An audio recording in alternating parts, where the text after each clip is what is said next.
ദുരന്ത നിവാരണ പ്രവർത്തനങ്ങൾക്കായി തനത് ഫണ്ട് വിനിയോഗിക്കണമെന്ന സർക്കാർ നിർദ്ദേശം തദ്ദേശ സ്വയംഭരണ സ്ഥാപനങ്ങളെ കടുത്ത പ്രതിസന്ധിയിലാക്കിയിരിക്കുന്നു. തനത് ഫണ്ടുകളുടെ അഭാവവും സർക്കാരിൽ നിന്ന് ലഭിക്കേണ്ട ആനുകൂല്യങ്ങളുടെ വെട്ടിച്ചുരുക്കലും കാരണം ദൈനംദിന പ്രവർത്തനങ്ങൾ പോലും തടസ്സപ്പെട്ടിരിക്കുന്ന സാഹചര്യത്തിലാണ് തദ്ദേശ സ്ഥാപനങ്ങൾക്ക് മേൽ പുതിയ സാമ്പത്തിക ഭാരം അടിച്ചേൽപ്പിക്കുന്നത്. സംസ്ഥാനത്ത് ദുരിതാശ്വാസ പ്രവർത്തനങ്ങൾ തടസ്സമില്ലാതെ ഏകോപിപ്പിക്കുന്നതിന് തദ്ദേശ സ്ഥാപനങ്ങൾ തങ്ങളുടെ പക്കലുള്ള തനത് ഫണ്ട് ഉപയോഗിക്കണമെന്നാണ് തദ്ദേശ സ്വയംഭരണ വകുപ്പ് മന്ത്രിയുടെ ഉത്തരവ്. എന്നാൽ ഭൂരിഭാഗം പഞ്ചായത്തുകൾക്കും മുനിസിപ്പാലിറ്റികൾക്കും സ്വന്തമായി ഫണ്ടില്ലെന്നതാണ് യാഥാർത്ഥ്യം. മുൻപ് ലഭിച്ചുകൊണ്ടിരുന്ന സർക്കാർ വിഹിതവും പ്ലാൻ ഫണ്ടും വലിയ തോതിൽ വെട്ടിക്കുറച്ചതോടെ കടുത്ത സാമ്പത്തിക പ്രതിസന്ധിയിലൂടെയാണ് തദ്ദേശ സ്ഥാപനങ്ങൾ കടന്നുപോകുന്നത്.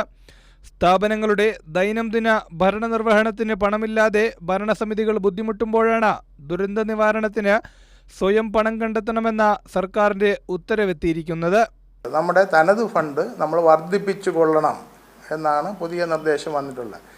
ആ നിലയിൽ നമുക്ക് പ്രവർത്തിക്കുക എന്ന് പറഞ്ഞാൽ ജനങ്ങളെ കൂടുതൽ ടാക്സ് കളക്ട് ചെയ്യുക എന്നുള്ളത് അടക്കമുള്ള വിഷയങ്ങളാണ്.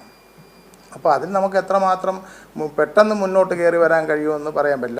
അത് ഈ 941 പഞ്ചായത്ത് ആ അർത്ഥത്തിൽ പൈസ എടുക്കുക എന്ന് പറഞ്ഞാൽ തനത് ഫണ്ട് എടുത്ത് ഇതിലേക്ക് മാറ്റുക എന്ന് പറഞ്ഞാൽ നമ്മുടെ സർക്കാർ ഫണ്ട് തരുന്നില്ല.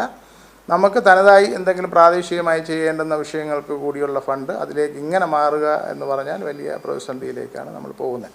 കടുത്ത സാമ്പത്തിക പ്രതിസന്ധിയിലാക്കുന്ന സർക്കാരിൻ്റെ സമീപനം പ്രാദേശികമായി ജനങ്ങൾക്ക് സേവനം നൽകാനുള്ള തദ്ദേശ സ്ഥാപനങ്ങളെ പ്രതിസന്ധിയിലാക്കുകയാണ്.